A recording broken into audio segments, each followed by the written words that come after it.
there is one organization for advancing the arts in America that is leading the way.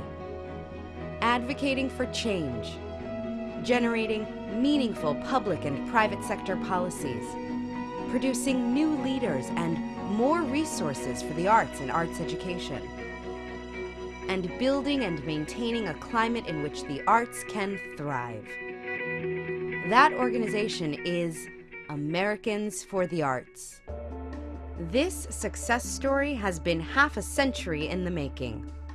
It all began in 1960, when a handful of community arts leaders came together from across the country to form what is now called Americans for the Arts, the one organization in America dedicated to creating opportunities for every American to participate in and appreciate all forms of the arts.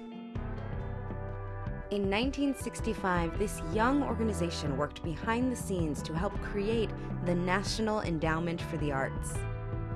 Yet, securing federal funding was only part of the story. Support from business, foundations, and philanthropists was and still is key. In that same year, the Arts and Business Council was formed, and in 1967, David Rockefeller founded the Business Committee for the Arts, bringing together the leaders of the country's largest corporations to crystallize their support of the arts. And the artists have been there since the beginning too, and still are, playing a crucial role by raising the visibility of the importance of the arts in all our lives. As the 60s came to a close, President Nixon chose Nancy Hanks, Americans for the Arts president at the time, to be the chair of the NEA.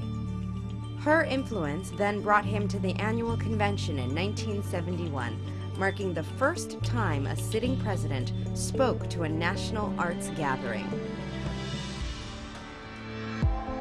To further focus attention on policy concerns in the arts, the annual lecture series named for Nancy Hanks was inaugurated at the Kennedy Center in 1988. At the end of the 1980s, controversy flared surrounding NEA-funded projects, and in response, advocacy efforts heightened and arts funding, though challenged, ultimately survived, proving why Arts Advocacy Day continues to be one of Americans for the Arts' most important annual events.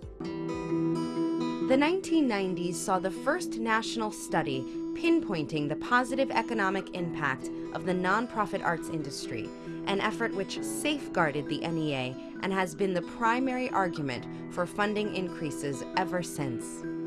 In addition, strong strategic partnerships were developed with major decision-making groups to ensure that the arts remain part of every civic strategy. In 2006, the National Arts Policy Roundtable was established with Robert Redford and the Sundance Institute, bringing together leaders in the arts, business, government, and philanthropy to elevate a national dialogue and effect change.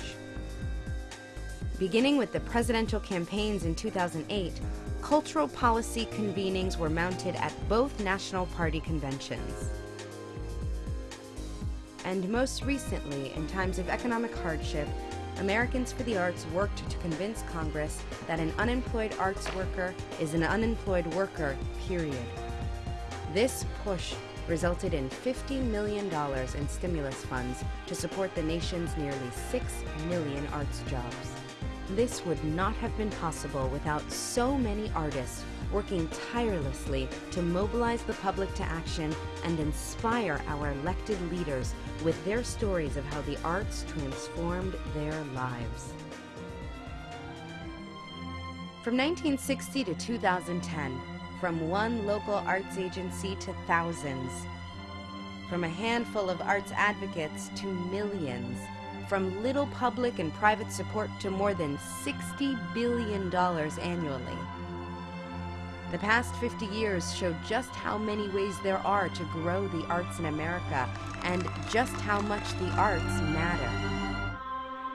Americans for the Arts, building better communities, a better country, a better world.